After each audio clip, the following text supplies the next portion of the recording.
দুদিনের বৃষ্টিতে আমাদের রাস্তা পুরো কাদা কাদা হয়ে গেছে। এই কাদার মধ্যে আমি এখন নিয়ে যাচ্ছি পার্সেল।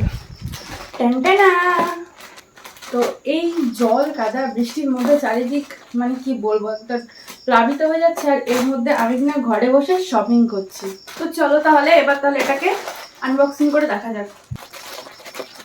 এতদিন পর্যন্ত যা যা কিনেছি মিশো থেকে বা ফ্লিপকার্ট থেকে একদম খুবই সেগুলো স্বল্প দামের, কিন্তু জিনিসগুলো কিন্তু খুবই ভালো হয়। মেনলি এটা আমার নেওয়া, যেহেতু সামনে 15ই আগস্টে সাদা শাড়ি পরে ভিডিও বানাবো, সেই কারণে আমি এটা অর্ডার করছিলাম।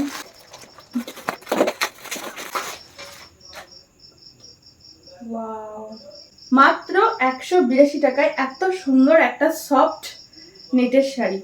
গাইস কেমন লাগবে এটা আমাকে পড়লে পরে অবশ্যই কিন্তু কমেন্ট করে জানিও। খুবই সুন্দর এসেছে জিনিসটা, আমার খুব পছন্দ হয়েছে। তো এই ছিল আজকে আমার আনবক্সিং ভিডিও। কেমন লাগলো তোমাদের অবশ্যই কিন্তু কমেন্ট করে বলো।